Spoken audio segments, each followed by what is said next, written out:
अभी हाल फिलहाल में आपने बहुत सारे ऐसे ऐप्स देखे हैं जो ट्रेन टिकट बुकिंग के लिए यूज किए जाते हैं, लेकिन बहुत सारे लोगों के बीच में कंफ्यूजन रहता है कि हम तत्काल टिकट बुकिंग के लिए कौन सा ऐप यूज करें ताकि हमारा टिकट जो है आसानी से बुक हो जाए और बुक होने के साथ साथ हमारा जो फेयर है वो कम से कम लगे। और देखिए मैं आपको बता दूं कि ये जो ऐप है ये 2 टाइप के होते हैं। तो अगर आपको ये पता चल जाए कि कौन से टाइप के ऐप से आप यूज करके अपना टिकट बुक करें जिससे आपका तत्काल टिकट आसानी से बुक हो जाए और उसमें पैसे भी आपके कम लगे, और इस वीडियो में ये भी आपको बताऊंगा कि कौन सा ऐप जो है सबसे फास्ट काम करता है और सबसे ज्यादा तत्काल टिकट बुकिंग जो है उसी ऐप से होती है। तो इन सभी बातों को अच्छे से समझने के लिए वीडियो में आखिरी तक जरूर बने रहें, और वीडियो अच्छा लगे तो प्लीज वीडियो को लाइक करके शेयर जरूर कर दें। तो आइए वीडियो को शुरू करते हैं। तो आइए सबसे पहले मैं आपको ये बता देता हूँ कि ये जो 2 टाइप के ऐप मैंने अभी थोड़ी देर पहले आपको बताया है, इसमें जो पहली कैटेगरी है वो रेलवे ऑफिशियल एप्स की है, यानी कि रेलवे द्वारा जो ऑफिशियली ऐप लॉन्च किया गया है, डायरेक्टली जो रेलवे से कनेक्टेड है, IRCTC से कनेक्टेड है। इसमें सिर्फ 2 ही ऐप के नाम आते हैं, एक आपका IRCTC रेल कनेक्ट ऐप है और दूसरा जो अभी हाल फिलहाल में लॉन्च हुआ है स्वरेल ऐप। इन 2 ऐप के अलावा आपको मार्केट में जितने भी ऐप दिखते हैं वो सारे आपके थर्ड पार्टी ऐप्स हैं, चाहे इसमें कंफर्म टिकट ऐप हो, आईजीगो ऐप हो, पेटीएम हो, फोन पे हो, मेक माई ट्रिप हो, इसके अलावा कोई भी ऐप हो। यानी कि ये 2 ऐप छोड़ करके आप अगर कहीं से भी टिकट करते हैं तो आपको कहीं ना कहीं फेयर में डिफरेंसेस देखने को मिलेंगे। तो ये दोनों टाइप के जो ऐप हैं इससे रिलेटेड 2-3 डिफरेंसेस हैं, वो मैं आपको आगे बताने जा रहा हूं, जो आपको तत्काल टिकट बुकिंग में भी मदद करेगा और कम से कम फेयर आप किस में यूज कर सकते हैं उससे भी आपको फायदा मिलेगा। अब देखिए इसमें जो सबसे पहला डिफरेंस है वो ये है कि जो आप रेलवे ऑफिशियल एप्स का यूज करते हैं, जो आपका IRCTC रेल कनेक्ट ऐप है या फिर स्वरेल है, इससे आप जो भी टिकट बुक करेंगे वो आपका सस्ता पड़ेगा थर्ड पार्टी ऐप के मुकाबले। जो आपके थर्ड पार्टी एप्स हैं कहीं ना कहीं आपसे एजेंट सर्विस चार्ज लेते हैं, इसके अलावा भी उसमें कई सारे एक्स्ट्रा चार्ज आपसे लिया जाता है जिसमें आपको एक्स्ट्रा फीचर्स दिए जाते हैं और उसकी बदौलत आपसे कुछ एक्स्ट्रा चार्जेस लिए जाते हैं। और देखिए जो एजेंट सर्विस चार्ज है ये कम से कम 35 से 40 रुपए हो सकता है, यानी कि इतना तो आपको हर टिकट पे देना ही देना है। तो ये जो पहला डिफरेंस है ये साफ साफ ये आपको बताता है कि अगर आपको सस्ते में टिकट चाहिए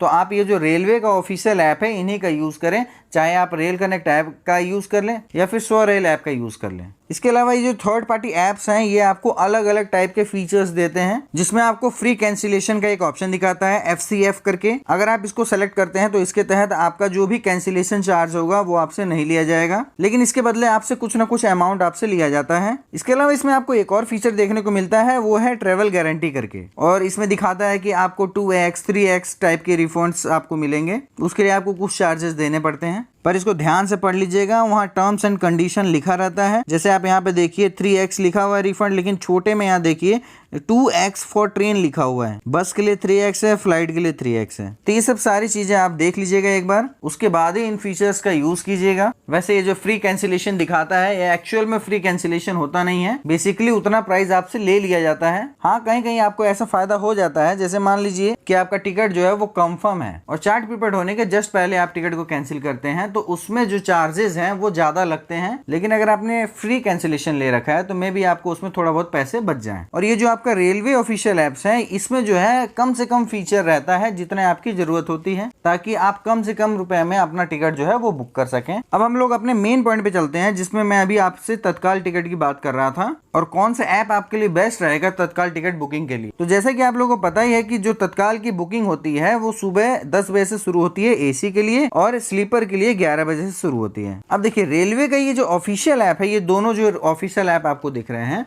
तो जो टाइमिंग अभी मैंने आपको बताया उसी टाइमिंग पे ये ऐप खुल जाता है, मतलब उस समय से आप टिकट बुक कर सकते हैं। लेकिन ये जो आपका थर्ड पार्टी ऐप्स हैं ये जो है वो 10 मिनट बाद ओपन होते हैं। जैसे कि मैंने आपको कुछ दिन पहले बताया था कि एजेंट जो हैं वो 10 मिनट बाद तत्काल टिकट बुकिंग कर सकते हैं, उससे पहले उनकी जो ID है वो उस समय नहीं खुलेगी। तो ये जितने आपको थर्ड पार्टी ऐप्स दिख रहे हैं ये सारे एजेंट ही समझ लीजिए हैं, जिनके थ्रू आप अपना टिकट बुक कर रहे हैं। तो जाहिर सी बात है ये आपको 10 बजे ओपन नहीं होगा AC के लिए, ये आपको 10:10 पे ओपन होगा। स्लीपर की बुकिंग के लिए 11 बजे नहीं होगा, 11:10 पे ओपन होगा। तो साफ साफ आप यहाँ पे देख सकते हैं कि अगर आपको तत्काल टिकट बुक करना है तो सबसे बेस्ट रहता है आपका रेलवे का ये जो ऑफिशियल ऐप है, इनसे आप टिकट बुक कीजिए। आपके सबसे ज्यादा चांसेस रहेंगे कि आप इन ऐप से अपना तत्काल टिकट बुक कर सकते हैं। इसके अलावा मैं आपको बता दूं कि इन ऐप के अलावा भी कुछ ऐसी जगह हैं जहां से आप बहुत तेजी से तत्काल टिकट बुक कर सकते हैं, और वो आपका है वेबसाइट से। यानी कि रेलवे की जो IRCTC की वेबसाइट है वहां पे डायरेक्ट जाकर के आप टिकट अगर बुक करते हैं तो वो ज्यादा तेज चलता है ऐप के मुकाबले। इसके अलावा अगर आप वाईफाई से कनेक्ट होकर के टिकट बुक कर रहे हैं तब भी आपका काम जो है बहुत तेजी से होगा। तो अगर आपके पास सुविधा है तो सबसे बेस्ट होगा कि आप इसको वेबसाइट पे जाकर के बुक करें। अगर आपके पास वो सुविधा नहीं है तो आप इन दो ऐप का यूज करके अपना तत्काल टिकट जो है वो सस्ते दामों में बुक कर सकते हैं। इससे रिलेटेड अगर आपको कुछ और भी पूछना है तो आप मुझे कमेंट करके पूछ सकते हैं। वीडियो कैसा लगा प्लीज कमेंट करके जरूर बताएं। अगर इस वीडियो से आपको कोई भी अच्छी जानकारी मिली हो तो प्लीज वीडियो को लाइक करके शेयर जरूर कर दें, और अगर आप चैनल पर नए हैं तो प्लीज चैनल को सब्सक्राइब करके बेल आइकन जरूर दबा दें। पूरा वीडियो देखने के लिए धन्यवाद।